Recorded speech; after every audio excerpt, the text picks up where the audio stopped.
Hey there, my fishing friends! Your favorite expert angler is back with another crucial forecast. Today, we're diving deep into the fishing prospects for the 30th of November 2025, focusing on the heartland of the USA, specifically our beloved Ohio waters. This day, my friends, holds some interesting surprises, combining late fall feeding frenzies with some typically challenging early winter conditions. So grab a coffee, settle in, because we're about to uncover why this particular Sunday could be a day of both patience and epic catches. Will it be a slow day? Or will the fish be biting like crazy? Stick around and I'll tell you exactly what to expect and, more importantly, what to do about it. Let's talk about the stars of the show and how to put them in your net. First up, the mighty walleye and their cousins, sargai, TC. These predators are in full fatten up for winter mode across Ohio. They'll be on the move, actively seeking food before the deep freeze truly sets in. Where to find them? Look for these guys near funnel points in rivers and reservoirs like bridge abutments or channel bends where current concentrates baitfish. In Lake Erie, walleye will be migrating westward, so check out areas like the Huron Pier or other drop-offs and structure where baitfish stack up. They might also be found in slightly shallower waters with access to deeper channels as they follow their food source. What to use? For walleye and sargai, a floating jig tipped with a white, yellow, or fluorescent-colored plastic tail is a killer combination. Vertical jigging or casting with twister tails and crankbaits will also work wonders, especially in areas with current. On Lake Erie, trolling with crankbaits and spoons can be very effective as they hunt migrating baitfish. Next, let's talk about everyone's favorite panfish, the crappie. Don't let the cold weather fool you. Late-season crappie fishing can be phenomenal. Where to find them? Crappie will be schooling up near good cover with immediate access to deeper water. Think fallen trees, artificial brush piles, or other stick-ups located near sloping points, the outside bends of creek channels, or steep shorelines. Move offshore a bit, and you'll find them holding in schools near drop-off areas.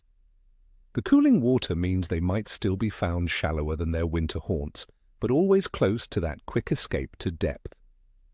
What to use? Light tackle is key for crappie.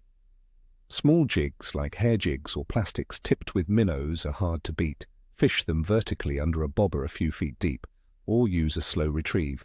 If they are deep, a small spoon or blade bait can also entice a bite. And finally, for those who love a good fight, the steelhead, rainbow trout. These lake run warriors are a true Ohio treasure in the late fall. Where to find them? Head to the Lake Erie tributaries in northeast Ohio, such as the Vermilion, Rocky, Connote Creek, Chagrin, and Grand Rivers. Rainfall and cooler temperatures trigger their upstream migrations, so if we've had recent rain or snowmelt, that's where they'll be. Look for them in deeper pools behind significant structure or in areas with good current breaks. What to use? Spin anglers will do well with small spoons, spinners, or drifting egg imitations and beads. Fly fishermen will find success with egg patterns, nymphs, and streamers. Live bait like emerald shiners or salmon eggs can also be incredibly effective. Remember, these fish are strong, so be sure your drag is set right. Now for the conditions that will shape our fishing day. The weather.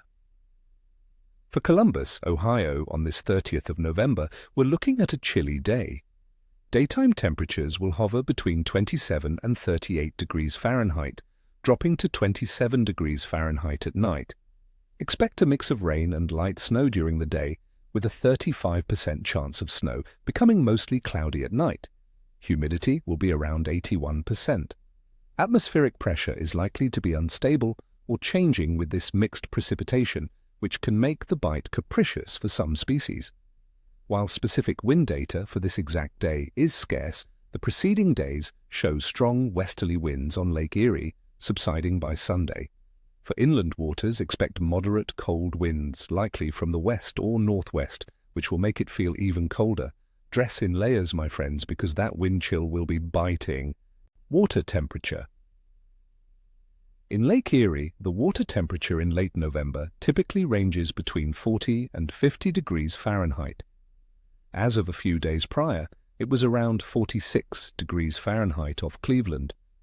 This cold water means fish metabolisms are slowing down, but don't mistake slow for inactive.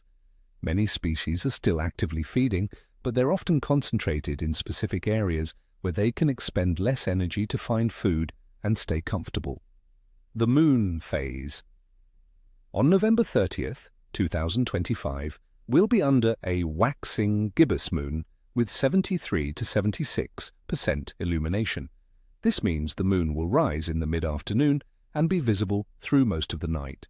Popular fishing lore often suggests a good bite during a waxing gibbous, as the increasing light can stimulate fish activity, especially around dusk and into the night. While not a full moon, the significant illumination could extend feeding windows. Overall fish activity. The general consensus for Ohio in late November is that most fish species are in a constant feed in preparation for the upcoming winter. Walleye, saugai, crappie, yellow perch, and steelhead are all actively feeding. However, due to the cold water and potentially unstable weather with mixed precipitation, the bite might be somewhat capricious. It won't be a full-blown feeding frenzy for everything, but for the persistent angler targeting the right species in the right spots, it could be good to be excellent. The key is to adapt to the conditions and be willing to move. So, my friends, based on these conditions, I'm going to give the overall bite for November 30th, 2025, a rating of good but capricious. The cold temperatures and mixed precipitation mean you'll need to work for it, but the active feeding behavior of many species before winter offers fantastic opportunities for those willing to brave the chill. Keep an eye on those pressure changes and target areas where fish can conserve energy while still finding food. Well, that's the lowdown for the 30th of November. I hope this forecast helps you plan your next adventure. Don't forget to hit that like button, subscribe to the channel for more tips, and ring that notification bell so you never miss a forecast. What are your plans for late November fishing? What's your go-to cold weather bait? Let me know in the comments below. Until next time, tight lines and fair winds, my friends. May your coolers be heavy and your stories be epic. And as always, stay safe out there. And remember, a bad day of fishing is still better than a good day at work.